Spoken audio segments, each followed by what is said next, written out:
Philippe Kearn, manger moins mais manger mieux. Tout à fait. Aujourd'hui, nos clients, ils mangent moins souvent de la viande. Ils veulent par contre savoir d'où vient la viande, comment on la cuisine, et puis avoir du bon goût dans leur assiette. Et puis la partie traiteur, ça incorpore aussi les légumes. Il y a aussi des choses qui ne sont pas forcément uniquement à base de viande. Alors Philippe Kearn, on connaît surtout votre nom de famille. Kearn, grande maison traiteur, boucher, charcutier. Et pourtant... on pensait que c'était un peu fini parce que le grand étendard qui est rue du 22 novembre à Strasbourg a laissé place à une autre marque. Et même moi, le premier, je pensais que Kearn, on s'était dit peut-être qu'ils ont fait faillite, ça n'existe plus. Ce n'est pas du tout le cas. C'est quoi cet accouplement un peu étrange que vous avez réalisé rue du 22 novembre? On est toujours là, vous voyez, je vous ai ramené quelques spécialités. En fait... on s'est adapté à la consommation actuelle, d'une part, mais aussi à l'évolution des centres-villes, à l'évolution des modes de déplacement des clients, à l'évolution des gens qui habitent en ville. Ce ne sont plus les mêmes aujourd'hui que du temps de mes parents ou grands-parents. On s'est aussi adapté, je dirais, aux horaires de course. Parce que du temps de mes parents, grands-parents, le magasin, la boucherie, à 7h, j'avais les clients. On fermait entre midi et 2, on était fermé le samedi après-midi. Aujourd'hui, les courses se font de 7h à 21h, de préférence même en soirée, voire même le dimanche matin.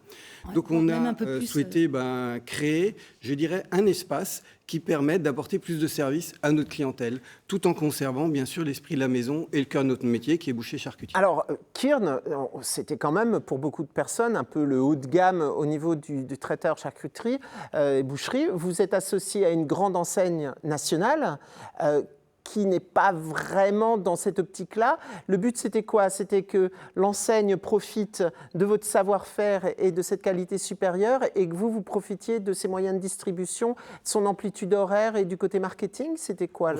En fait, oui, on profite de leur réseau et de leur renommée et surtout de la captation d'une nouvelle clientèle qui ne venait pas forcément chez Kearn. Il y a des jeunes qui ne viennent pas parce qu'ils ont une perception un peu haut de gamme, trop chère, inaccessible.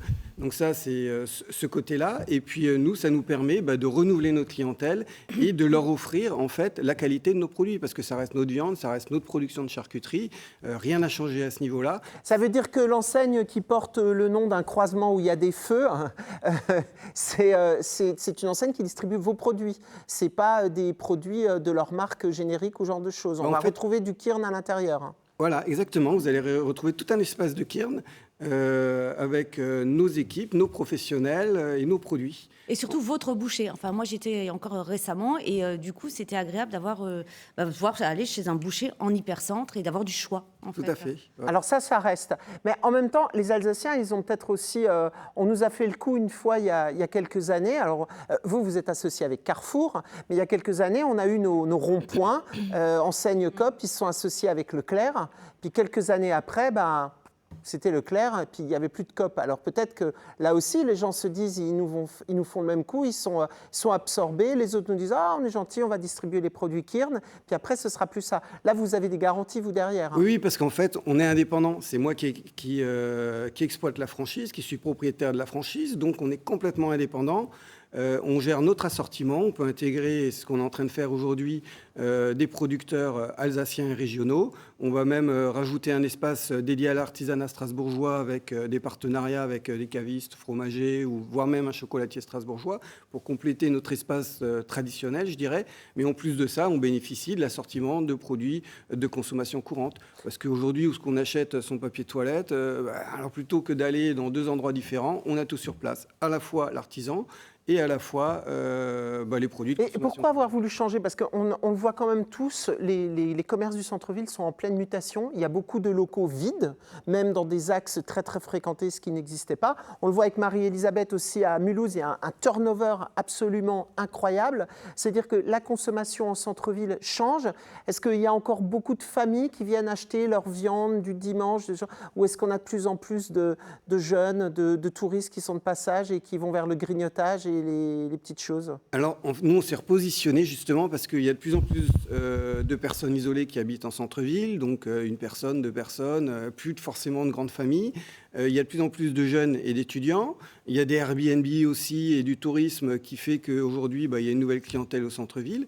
Et puis, il y a aussi les modes de transport et l'urbanisation de la ville qui est en train de muter, qui fait qu'aujourd'hui, le paysage commercial est complètement bouleversé. On ne peut plus venir acheter sa viande pour une famille, ça va plutôt être, en fait, votre clientèle maintenant, c'est une clientèle de seniors seuls et une clientèle d'étudiants et de touristes. C'est très individualiste quand même, en fait. C'est-à-dire qu'on a des centres-villes qui deviennent soit des Disneyland, soit des sociétés très individuelles où il n'y a plus de famille.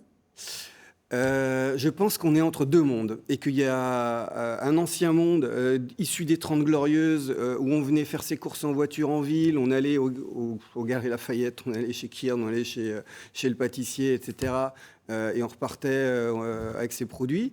Aujourd'hui, je dirais, cette typologie de clientèle est en train de changer parce qu'il y a des contraintes de temps, d'accessibilité, etc. Et du coup, cette clientèle-là, elle est partie en fait dans les quartiers périurbains et dans les parce qu'il y a d'autres zones ou sources d'approvisionnement.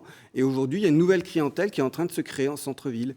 Et puis, c'est vers celle-ci qu'on s'adresse aujourd'hui avec de nouveaux services. Voilà, en tous les cas, nous, on va goûter tout ce que vous avez rapporté parce qu'on est très gourmands.